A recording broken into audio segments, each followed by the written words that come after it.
Hello students, how are you all? I hope you all are doing really well. बच्चों, आपने Titanic ship के बारे में तो सुना ही होगा। आज हम उसी की स्टोरी पढ़ेंगे, तो चलिए शुरू करते हैं। The unsinkable ship. On 10 April 1912, then the largest luxury ship in the world set sail from Southampton in England to New York. It was called the Titanic. The word Titanic means huge. This was her maiden voyage to America, that is her first voyage. She set out to cross the Atlantic Ocean and she carried more than 2,240 passengers and crew on board. People, the Titanic was like a floating town. बच्चों, एक story है एक बहुत ही बड़ी ship के बारे में जिसका नाम था टाइटैनिक। इसने अपना सफ़र शुरू किया 10 अप्रैल 1912 को। कहाँ से?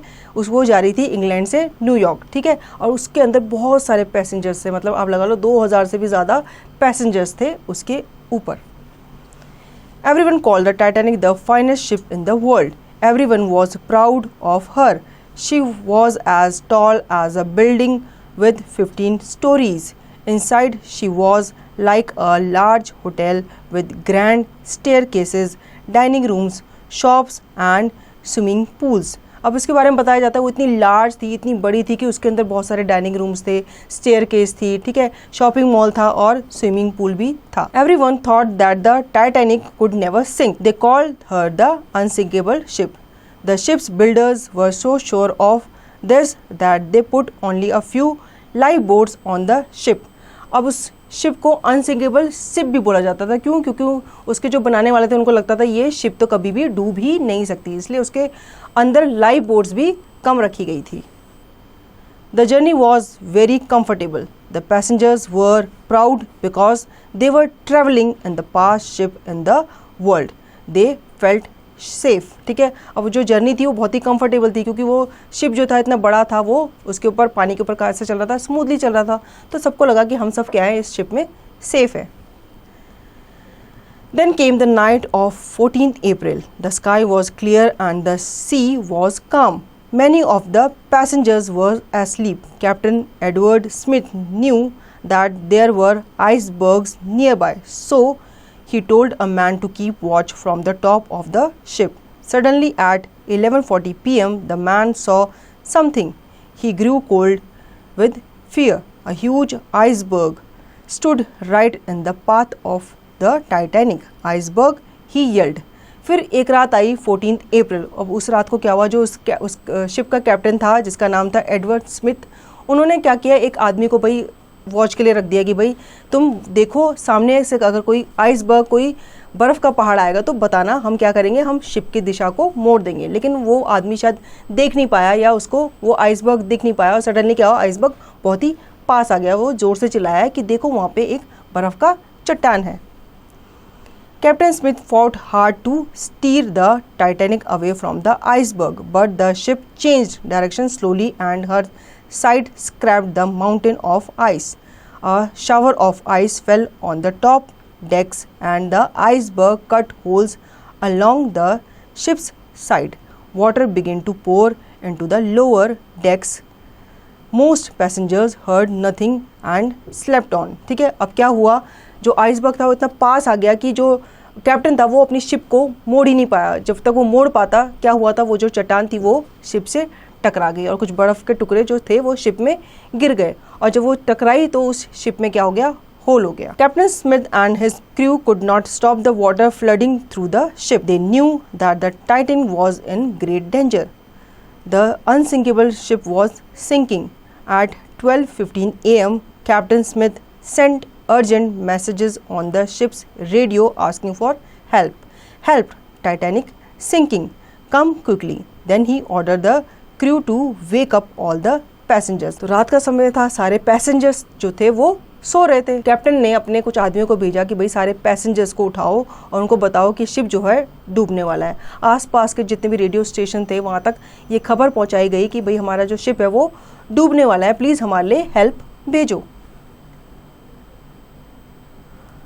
A ship called the SS Californian was only 20 miles away, but she did not receive the Titanic's message.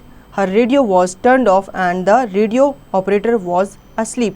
अब पास में एक कैलिफोर्नियम शिप थी, उस तक खबर पहुंचाई गई, लेकिन उनका रेडियो जो था वो ऑफ था। वही रात का समय था, तो रेडियो जो वर्क कर रहा था, जो रेडियो काम कर रहा था, रेडियो पे जो काम कर रहा था वो भी सो रहा था। तो उसने क्या किया था, उसने रेडियो को ऑफ कर दिया था। Another ship called the RMS Carpathia heard the Titanic's call and sailed at full speed towards her. Unfortunately, the Carpathia was far away and she took over 3 hours to reach the Titanic. अब एक ship थी, उस तक उनका message पहुंचा, लेकिन वो ship जो थी वो इतनी दूर थी कि उसको वहां तक पहुंचने में, टाइटैनिक तक पहुंचने में 3 घंटे का समय लग गया। Meanwhile, the Titanic was sinking rapidly. The crew lowered the lifeboats into the sea, but there was only enough space in the boats for a few hundred passengers. The Titanic had more than 2,000 people on board. The ship began to tilt into the sea. People began to jump from the decks into the ice cold water.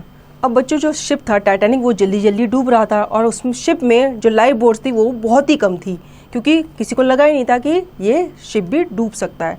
तो क्या हुआ, life boat इतनी कम थी, वो कुछ ही लोगों को बचा सकती थी। तो लोग जो थे वो जल्दी जल्दी बोट में बैठे और उनको बोट के थ्रू नियरेस्ट स्टेशन तक या नियरेस्ट बोट तक पहुंचा दिया गया। लेकिन जो लोग बाकी के बचे थे, जो उनमें से जो तैरना जानते थे, वो पानी में कूद गए। With its lights still shining, the Titanic stood upright for a few minutes. Then at 2:20 a.m. on 15 April, she vanished into the sea. About 1,500 people drowned. Captain Edward Smith and most of his crew went down with the ship. अब क्या हुआ, वो ship इतना भारी था, ठीक है, वो शिप धीरे धीरे क्या हुआ, पानी में डूब गया और उसके साथ साथ बहुत सारे जो लोग थे, मतलब 1500 से भी ज़्यादा लोग उसके साथ साथ पानी में डूब गए। The Carpathia arrived at 3:40 a.m. The ship's crew found the lifeboats and saved 700 people in them. They also found chairs and pieces of woods floating on the water. But almost all the people in the water had drowned or died of cold. The Carpathia was too late to save them. अब जो कैरापेथिया था वो कब आया, 3:40 पे वहाँ पहुँचा, ठीक है। अब उन्होंने जल्दी जल्दी कोशिश तो की कि जो लोग बचे हुए हैं उनको फटाफट से बोट में डाल दें, लेकिन फिर भी क्या हुआ, तब भी 700 से ज़्यादा लोग मर चुके थे, जिनको तैरना नहीं आता था, किसी को ठंड की वजह से वो लोग मर गए थे। लेकिन जो लोग बचे हुए थे उनको उन्होंने क्या किया, अपनी बोट पे बिठा लिया। अब वो देख रहे थे कि जो फर्नीचर था वो पानी में फ्लोट कर रहा था। The sinking of the Titanic made people think harder about the safety of passengers on ships. They asked why ship carries so few lifeboats and why they turn off their radios. In 1930, it was decided that all ships must have enough rooms in their lifeboats to carry everyone on board. It was also decided that ship must keep their radio working every hour of the day and night. ठीक है, अब इसके पीछे question उठे बहुत सारे कि क्यों उस शिप में इतनी सारी लाइफ बोट्स क्यों नहीं रखी गई थी। जब पता था कि इतने सारे लोग उसमें ट्रैवल कर रहे हैं तो लाइफ बोट्स भी रखनी चाहिए थी। और दूसरा सवाल ये था कि जो नियर बाय स्टेशन था उसका रेडियो ऑफ क्यों था।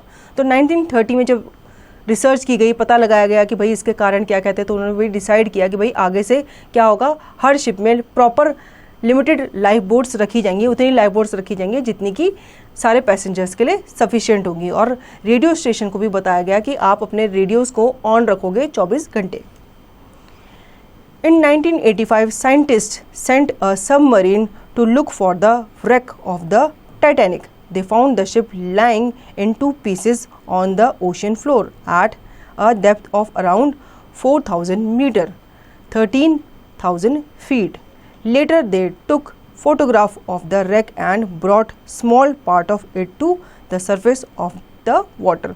अब 1985 में कुछ साइंटिस्ट को भेजा गया सबमरीन के थ्रू उस टाइटैनिक के मलबे को देखने के लिए, ठीक है। अब वो वहाँ गए, उन्होंने देखा जो टाइटैनिक था वो 2 हिस्सों में वहाँ पे गिरा हुआ था। तो उन्होंने क्या किया, कुछ मलबे के टुकड़े कुछ सैंपल के तौर पे वो अपने साथ बाहर ले आए। There are many stories of bravery on that terrible night in April 1912. In 1998, the director James Cameron made a famous film on the Titanic's maiden voyage. It is a very sad film. Almost everyone who see the film leaves the cinema in tears. तो बच्चों 1998 में एक director ने इस incident के ऊपर एक film भी बनाई थी, जिसे देखकर जो ऑडियंस थी उनकी आंखों में आंसू थे, और आंसू आना तो लाजमी था क्योंकि इस शिप में बहुत सारे लोग मारे गए थे।